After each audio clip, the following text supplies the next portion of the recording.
Okay, hello everyone. Welcome back to our part 2 of our tutorial on how to write an SEO friendly article. So, in our previous lesson, we focused on the things we need to do before actually writing the article. So, we discussed about search intent. We also checked the Google search results.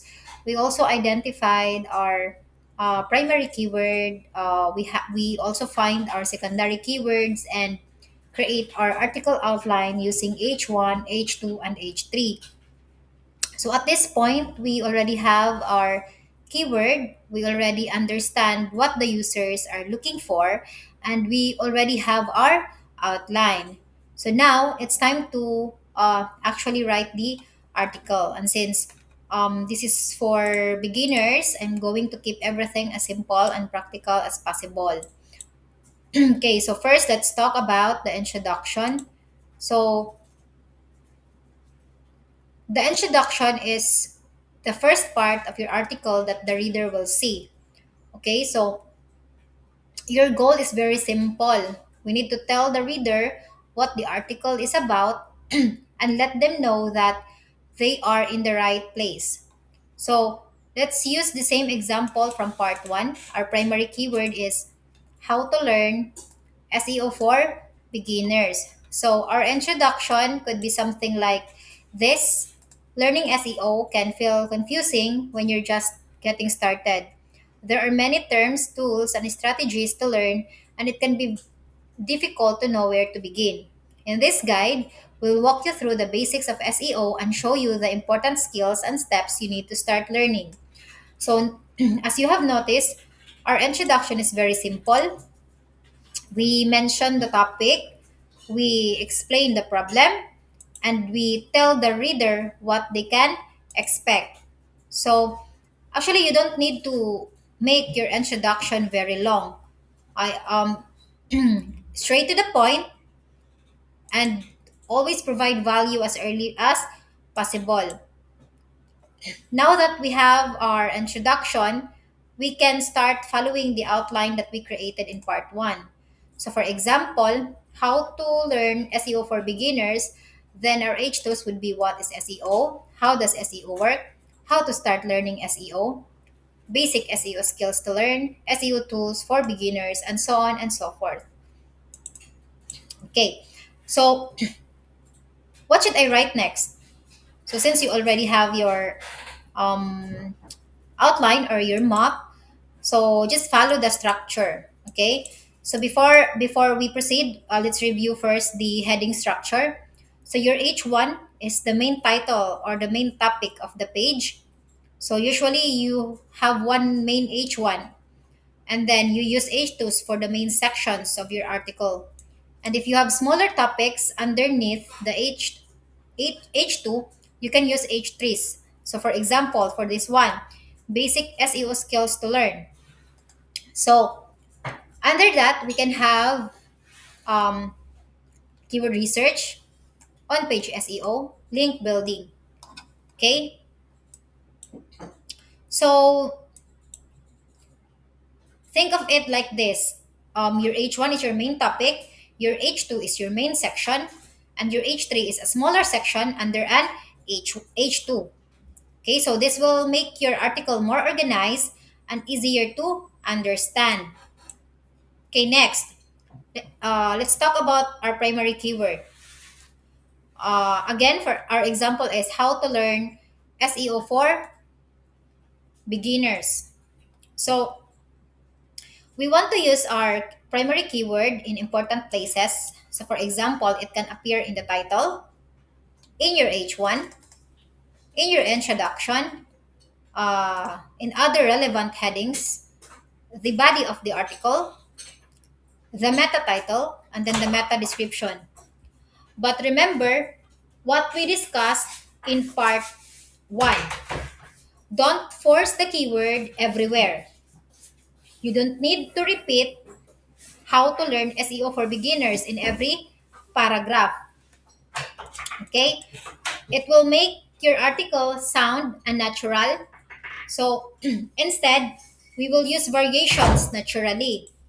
Okay, for example, learn SEO, learning SEO, SEO for beginners, beginner's guide to SEO, how to start learning SEO. So we will use variations of keywords. Okay, so those phrases that I have mentioned can help you talk about the same topic without repeating exactly the same keyword over and over again. Okay,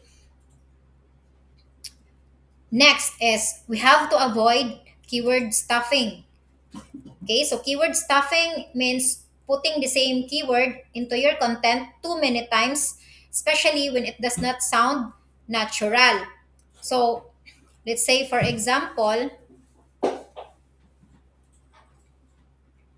um, if you want to learn SEO for beginners, this guide will help you learn SEO for beginners. Learning SEO for beginners can help you understand SEO for beginners. So, obviously, that doesn't sound good. Okay? So it sounds forced. Instead, write naturally. For example, if you are new to SEO, this guide will help you understand the basic concept and how and show you where to start. So much better, right? So remember, don't write the keyword, don't write for the keyword, write for the reader. So the keyword should help guide the topic, not control to every sentences. Okay, next. Use keywords, use secondary keywords naturally. So, as we discussed in part 1, secondary keywords are related keywords that support our main topic. So, for example, um, how to learn SEO for beginners. So have we might have related terms such as SEO basics, right? What else? SEO training, SEO tutorials, SEO tools, keyword research, on-page SEO, link building, SEO for beginners. So we don't need to use every keyword we find. Instead, um, ask yourself, does this keyword help me answer the user's question? If yes, use it naturally. If it does not fit the article, leave it out. Okay, so relevance is very important than simply using more keywords. Okay, and then what's next? Another important for another important part of SEO writing is answering questions directly. Okay, so remember our search intent. If someone searches for how to learn SEO for beginners, they probably have questions like, what is SEO, right? So where should I start? What SEO skills should I learn? What tools do I need? How can I practice SEO? So our article should actually answer those questions. Okay? So don't make the reader go through five paragraphs just to find a simple answer. So if the question is, let's say for example, our question is, what is SEO? You can simply say, Uh, SEO or search engine optimization is the process of improving a website so it can appear more prominently in search engine results. Okay? So then you can explain it further. Okay? So this makes the article easy to understand. Okay. So next is make the article easy to read. Okay? Let's talk about readability. Even if your information is very good, people may leave if the article is difficult to read. So avoid huge block of text. Instead, you use short paragraph, bullet points, numbered list, simple sentences, and other important information in easy to find sections. Okay, so for example, instead of writing one very long paragraph, explaining 5 different SEO skills, cre- create a heading and separate them. Okay? Example, keyword research. No? So, explain keyword research. On page SEO, explain on page SEO. For link building, explain link building. Okay, so this makes the article easier to scan, okay, or easier to read. Especially because a lot of people or many people read articles using their phones. So, since our example article is about learning SEO for beginners, we should remember who we're writing for. Okay, so if the reader is a beginner, don't assume that they already understand complicated SEO terminology. So, for example, if you mention SERP, don't just write SERP. Okay, you can say SERP stands for Search Engine Results Page. This is the page you see after searching something on Google. Okay? So that's much easier for a beginner to understand. Okay? So always ask, would someone who is completely new to this understand what I am saying? So if not, you need to simplify your explanation. Okay? Next is internal links. So let's talk about internal links. An internal link is a link that connects one page of a website to another page on the same website. So for example, we are writing an article about um, how to learn SEO for beginners. But our website also has an article about keyword research for beginners. So we can link to that article. Okay, we can naturally link to that article. For example, if you want to learn more, check out our beginner's guide to keyword research. Okay, so then we can add a link. Internal links are very useful because they will help the readers discover other relevant content on the website. So they can also help search engines understand how the pages on the website are related. But again, don't add links just for the sake of adding links. The link should be relevant and useful. Okay? Okay, next is add external links when needed. We can also use external links actually, but it's not necessarily that you will add it always, okay? So external links are links that point to another website. So if na kay website, if na website nga that's external, meaning to say dili na siya page or dili na siya link sa imong own website. Dito na siya mo link sa external website, no? So other website. That's why we call it external link. So for example, if you are mentioning in official information or a useful resource from a trusted website, we can link to that source.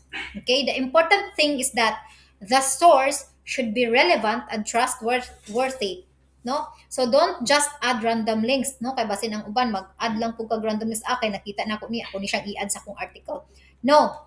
You have to ask yourself, does this source help support or explain what I am saying? If yes, so it is very useful to include. Okay? Next is optimize images. Okay, so now let's talk about the images. Images can make your article easier and more interesting to read. But kung mag-add kag images, dapat mag-think pug ka about SEO, no? Kay daghan kaayo mga like web developer, mga webmasters, no nga dili sila aware sa SEO, so ang ilang ibutang nga mga file name is ingon ani lang siya, di ba? IMG 12345, di ba? Mas kikita kung magbuhat tag file name, butang na to kanang bisag unsa lang atong ibutang sa file name like 1.jpg, no? So inana ta mag-write o inana ta mag-rename, no, og mga images. But image is very relevant to the content. So if For example, you're talking about keyword research.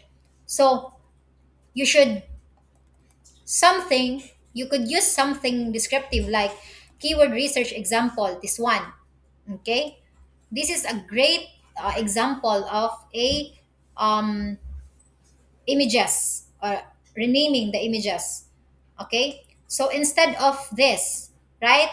So we can also add alt text. Okay? Alt text is part of an SEO optimization. No, it's a short description of what the image shows. So, for example, we have the keyword research image, and then we can put an alt text like keyword research dashboard showing SEO keywords. So we need to keep it descriptive and of course relevant, no? So of course don't use alt text simply as a place to stuff keywords. So meaning to say ayaw lang sad mo magbuhat og mga alt text kay tungod lang nga nag keyword stuffing na sad mo dira, no, kay dili po na siya best practice. Okay, so use it if it's it's descript use it if it's necessary nga mag-add ta og keywords, no? So but keep it descriptive and relevant. Okay, next, create a good SEO title or title tag. So the title tag is the title that can appear in the Google search results. So ako na rin siyang gipakita before unsa na ang meta title ug meta description. Okay, so how to learn SEO for beginners. Okay, so this is the title tag. Okay, and this one is the meta description. Okay, so the title tag, for example, we have the how to learn SEO for beginners, right? So this will be our title tag, okay? And then it's very clear and very relevant, right? So and very specific. So of course, when it's appropriate, include your primary keyword in the title tag, okay? But don't make the title awkward just to include a keyword. Next is meta description. The meta description is a short description that can appear below the title in the search results. Its job is to give the user an idea of what the page is about and encourage them to click, di ba? So mao man gud siya ang una makita dito sa search engine, no, ang title tag ug meta description. So siya ang mag-entice sa user kung mo click ba gid ta didto, no, kung i-click ba gid to sa user. So manang importante pud kaayo ang meta description. So for example, mao ni siya tong meta description. Learn the basics of SEO with this a beginner-friendly guide. Discover keyword research, on-page SEO, essential tools, and practical steps to start learning. Okay, so muna siya ato ang meta description. Again, keep it clear and very relevant. So you don't need to stuff it with keywords, no? So always think about the user. So if they see this description on Google, sabtan ba nila kung unsa imong article, no? Kung unsa about ang imong article. So magka-interest ba sila nga mag-read sa imong article kung makita ni nila ni ang imong meta description, no? So mo na siya tong goal, okay?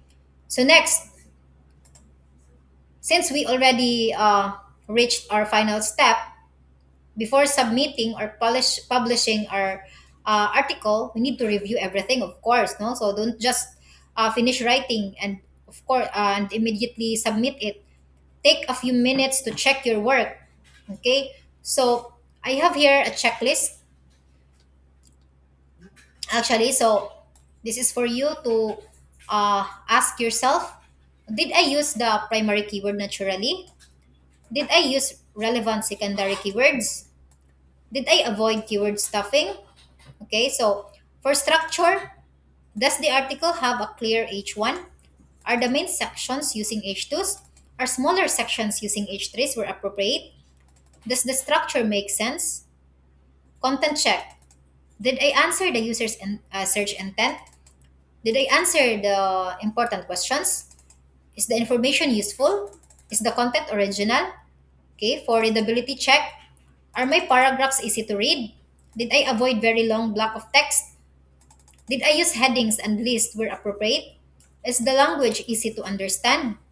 Okay. And then for the links, did I add relevant internal links? Did I add external links when necessary? Do the links work? Okay, so working ba imong link?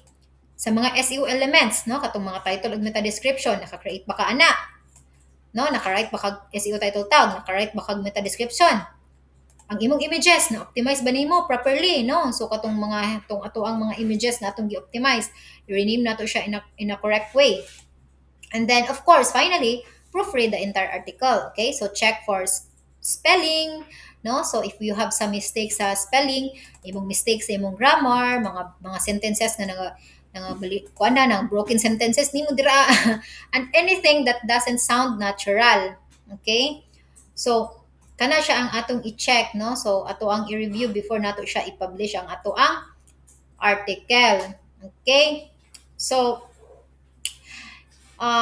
let's put everything together, no? So this is a complete process that we have learned so far. Choose the target keyword. Muna siya tong step 1. Step 2, understand the search intent. Sunod, check Google. Identify the primary keyword. Find secondary keywords. Create the outline. Write the article. Optimize naturally. Optimize title, tag, and meta description. And then review. Okay? So, I think those are the important, no, elements or important parts na kinahanglan nato i-remember when we are writing our article. So check the content structure, keywords, links, readability, and SEO elements, and then you have your article ready, no, to submit or publish your article. So unsa gato, keyword, search intent, Google search, primary keyword, secondary keywords, outline article, SEO optimization, and then final review. Okay? So, kato siya ang atuang learn, no? So, i-review gid nato ang entire article before nato siya i-submit. So, if you're going to work as an SEO VA, I want you to remember one thing. Your job is not to put keywords into an article. Your job is to help create content that is useful, relevant, organized, easy to read, and of course, the very important part is the article that will align with what the user is searching for. Okay, so don't be afraid if your first few articles are not perfect. When you are still starting, of course, the process is very confusing, no? So kay diha mo pud kugikan. So, usay mo sa una pag start na ko magkuan ko ma-worry ko kung sakto na ba ni akong keywords, nagamit pa akong enough keywords. Akong outline sakto ba ka ni? Akong H2 ug H3 sakto ba ka ni, na optimize ba ka na ako nig insakto, no? So normal ra jud kayo na siya, no? Ang importante nga nag-follow ka sa process and you keep practicing, because the more articles you work on, the easier it becomes. Okay? So, since this is your final tutorial for writing the article, I don't want you to just watch this video and move on. Okay? I want you to practice, take one keyword, then follow the complete process. Okay? So, try creating your own article using the workflow that I have provided. Okay, you can also use the same example we use in this tutorial, or you can choose another keyword. Okay, so ang goal nato is to understand, no, and to practice the process. Okay, so and that's it, I think, for our how to write an SEO friendly article. At this point, you already know the basic workflow of creating an article, from researching the keyword all the way to writing, optimizing, and reviewing the final article. But remember, um, learning SEO doesn't stop after watching tutorials. The real learning starts when you begin doing the work. So don't worry if you make mistakes in the beginning. Practice, review your work, learn from your mistakes, and keep improving. So, if you're training to become an SEO VA, this is one of the skills that you will continue to improve as you gain more experience. Okay, so don't just watch, practice the process. And thank you for watching.